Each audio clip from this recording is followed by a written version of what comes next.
ಇದ್ರಿ ಅವ್ರಿ ಆ ನಂತರ ನಾವು ಕಟ್ತೇವ್ರಿ ನಾವು ಮಾಡತ್ತೀವಿ ಕಲ್ಕೊಂಡು 10 ವರ್ಷ ಆದ್ರಿ ಮಾಡಕ್ ಇದರಿಂದ ಎಷ್ಟು ಇನ್ಕಮ್ ತಗೋತೀರಿ?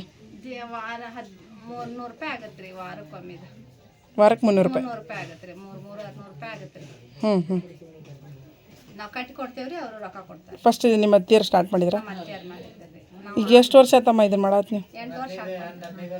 ನಮ್ಮ ಅತ್ತಿಯರು ಮಾಡಾಕಂತ ಭಾಳ ವರ್ಷ ಆತ್ರಿ. ನಾವು ಮಾಡಾಕಂತ್ರ ಒಂದು 8 ವರ್ಷ ಆತ್ರಿ. 300 ರೂಪಾಯಿ ಆಗತ್ರಿ ವಾರ 15 ದಿನಕ್ಕೆ.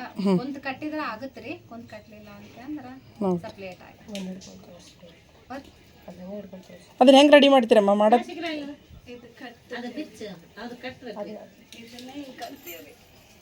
ಹೆಂಗೆ ಮಾಡ್ತೀರಿ?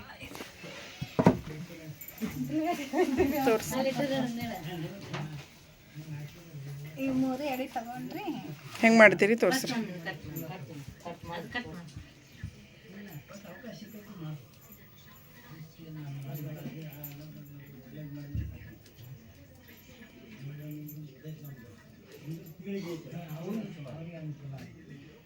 ಇದೆಲ್ಲ ಏನಾಗೈತಿ ಅದು ಇನ್ನು ಅವಕಾಶ ಸಿಕ್ಕಿದ್ದಿಲ್ಲ ಅಂತ ತಿಳ್ಕೊಂಡು ಸರ್ಕಾರ ಅವಕಾಶ ಮಾಡಿಕೊಟ್ಟೈತಿ. ಇದೊಂದು ಸ್ವಲ್ಪ ಅದನ್ನು ಸ್ವಲ್ಪ ಚಲೋ ಮಾಡ್ತೀವಿ.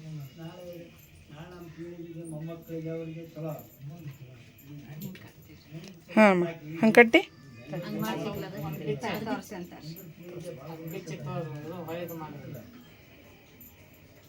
ಸರ್ಕಾರ ಸೌಲಭ್ಯ ಸಿಗತ್ತಂದ್ರೆ ನಿರಂತರವಾಗಿ ನಮಗೂ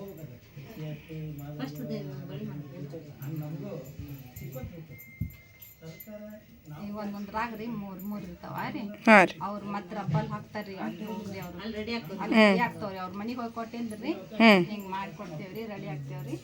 ಹಿಂಗೆ ಮಾಡಿ ಗಂಟು ಕಟ್ಟಿ ಕೊಡ್ತೇವ್ರಿ ಅವ್ರಿಗೆ. ಇದನ್ನ ಬರೀ ಬ್ರಾಹ್ಮಣರಷ್ಟೇ ಅಲ್ಲ, ಜಂಗಮರ ಹಾಕೋತಾರಲ್ಲ, ಎಲ್ಲ ಮಂದಿ ಹಾಕೋತೀವಿ. ಹಾಂ ಸ್ವಾಮಿಯರು ಅಂತಾರಲ್ಲ ಅವರು ಹಾಕೋತಾರೆ. ಇವನ್ನೆಲ್ಲ ನೀವು ಬಂಡಲ್ ಅವ್ರಿಗೆ ಕೊಡ್ತೀರಿ ಅವ್ರ ಮನೆಗೆ? ಕೊಟ್ಟು ಅವ್ರ ಮನೆಗೆ ಕೊಡ್ತೇವ್ರಿ. ನಾವು ಅವಶ್ಯಕತೆ ಬಿದ್ದಾಗ ರೊಕ್ಕ ಇಸ್ಕೊಂತೇವ್ರಿ. ಇಲ್ಲ ಸ್ವಲ್ಪ ಜಮಾ ಮಾಡ್ತೇವ್ರಿ. ಅಲ್ಲೇ ಜಮಾ ಮಾಡ್ತೀರಿ? ಮಕ್ಕಳು ಸಾಲಿಗೆ ಆಯ್ತು ಎದಕ್ಕೆ ಇಸ್ಕೊಂತೀವಿ. ಈ ರೀತಿ ಮಾಡ್ತೀರಿ. ಓಕೆ ಅಮ್ಮ, ಥ್ಯಾಂಕ್ ಯು.